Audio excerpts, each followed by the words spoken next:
Selamat datang di materi yang kedua untuk web programming, rekan-rekan Indonesian. Dalam materi kita dibagi adalah ada 4 outline, yaitu menghubungkan web app dengan pengguna. Yang kedua, fokus pada hal yang harus dilakukan. 3, menentukan pelanggan. Keempat, validitas pasar. Yang kelima adalah bernegosiasi dengan umpan balik, feedback kalau dibilang dengan pelanggan. Pembahasan pertama yaitu tentang bagaimana menghubungkan web app dengan pengguna. Ada 5 hal yang perlu dipertimbangkan ketika mendefinisikan strategi yang berhubungan dengan pelanggan Anda. Pertama adalah intensif pelanggan Anda untuk berbagi data pribadi dengan kita, dengan bisnis ya. Jadi sekarang adalah pengembangan aplikasi ada dibagi dua ya, untuk aplikasi desktop dan mobile. Nah, bagaimana kita meyakinkan pelanggan itu membagi datanya itu dengan sistem kita? Kita harus membuat adalah privasi kenyamanan bagi mereka. Ya. Tentunya fleksibilitas. Dimanapun, kapanpun mereka dapat mengisi data pribadi kita.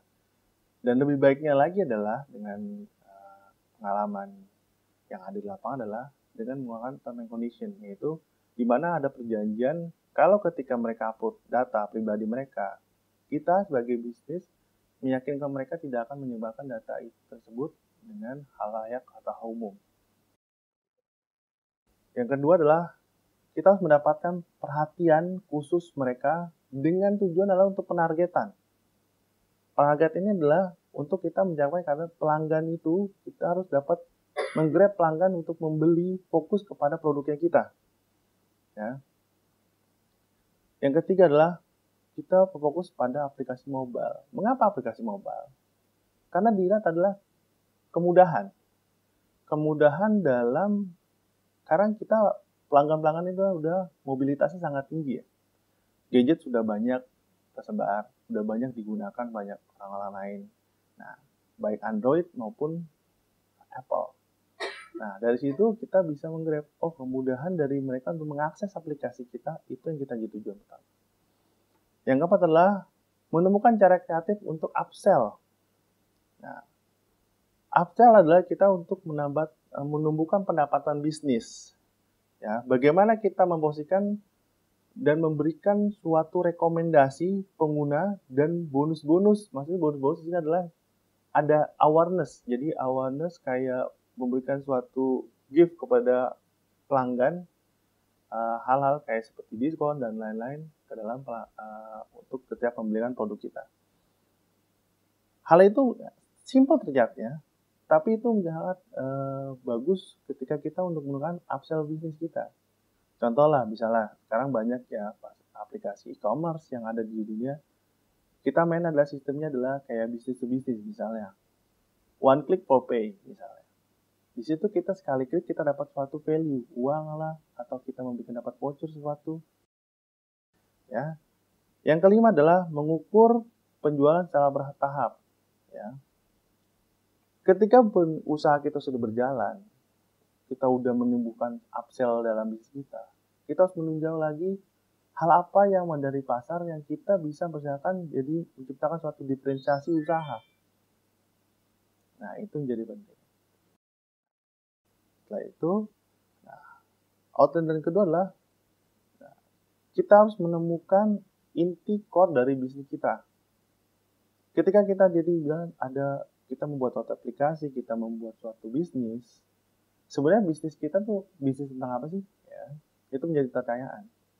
Apakah kita bisa berhubungan dengan produk atau berhubungan dengan jasa? Nah, itu jadi penting.